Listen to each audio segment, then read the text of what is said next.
You know that feeling when you're lying in bed at 2 a.m., exhausted, but your brain decides it's the perfect time to replay every awkward thing you've ever said? Yeah, me too. Here's the thing. Right now, about one third of adults aren't getting enough sleep. And I'm not talking about those nights before a big presentation. I mean consistently, night after night, staring at the ceiling while their phone mocks them with 3:47 a.m. on the lock screen. But what if I told you the reason you can't sleep has almost nothing to do with how tired you are? Let's be real. Most of us have the same nighttime routine. Scroll Instagram until our eyes hurt, maybe watch half a Netflix episode, set 17 alarms for tomorrow, then wonder why we can't fall asleep. And when we do finally drift off, we wake up feeling like we got hit by a truck. You've probably tried everything. Meditation apps that make you more anxious because you're doing it wrong. Melatonin gummies that either do nothing or knock you out so hard you sleep through your actual alarm. That one friend who swears by their weighted blanket like it's some kind of sleep magic. But nothing sticks. The worst part? Everyone acts like sleep is this simple thing. Just close your eyes and relax. Right. Thanks, Janet. Revolutionary advice. Meanwhile, you're lying there calculating how many hours you'll get if you fall asleep right now, which of course makes it impossible to fall asleep at all. Look, this isn't just about being tired. Poor sleep is literally sabotaging your life in ways you don't even realize. That moment when you snap at your partner over something tiny, that brain fog that makes you reread the same email 4 times, that 3 p.m. energy crash where you'd sell your soul for a nap, all connected to sleep. Dr. Matthew Walker at UC Berkeley, who literally wrote the book on sleep, found that after just one night of poor sleep, your emotional regulation drops by about 60%. 60%. That's why everything feels harder when you're tired. Because it actually is, your immune system takes a hit too. One study from the University of California, San Francisco in 2015 showed that people who sleep less than 6 hours are 4 times more likely to catch a cold than those who sleep 7 hours or more. And here's the kicker. Chronic sleep deprivation is linked to weight gain, increased anxiety, and even a higher risk of serious health issues down the line. Your body literally repairs itself while you sleep. Skip that, and you're running on a system that never gets maintenance. So, yeah, this matters. Alright, let's talk about what's actually happening in your brain when you can't sleep. Study number 1, the circadian rhythm. Problem researchers at Harvard Medical School discovered that our bodies run on a roughly 24-hour internal clock called the circadian rhythm. Here's the problem. Artificial light, especially the blue light from your phone, tricks your brain into thinking it's still daytime. Dr. Charles Czeisler's team found that just 2 hours of screen exposure before bed can suppress melatonin production by about 22%. That's the hormone that tells your body, hey, time to sleep. So when you're scrolling TikTok at 11 p.m., you're literally fighting against your own biology. Study number 2, the temperature factor.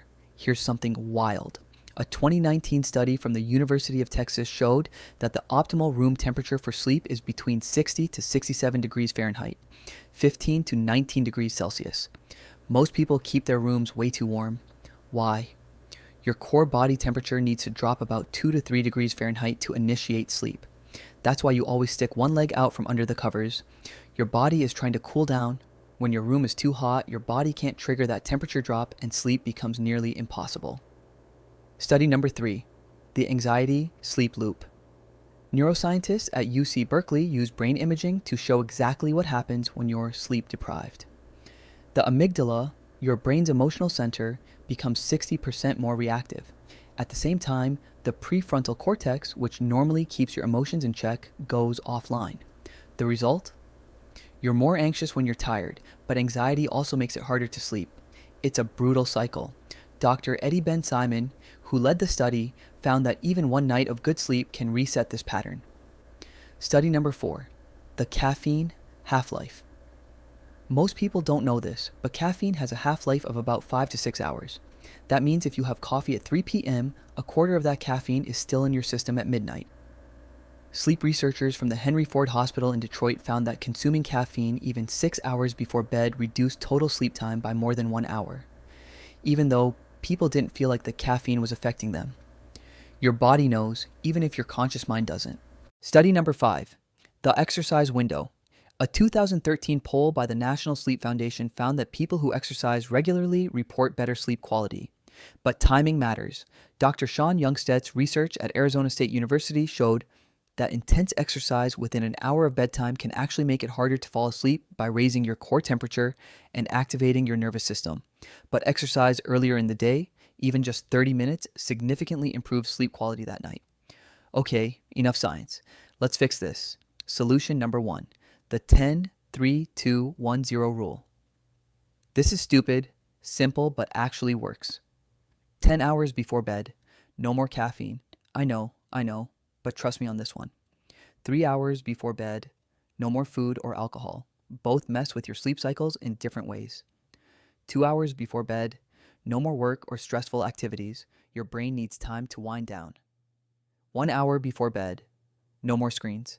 This is the hard one, but it's also the most important. 0, the number of times you hit snooze. Just set one alarm and stick to it.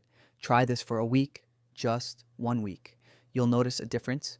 Solution number 2, the sleep environment overhaul. Make your bedroom a sleep sanctuary, not a multi-purpose room.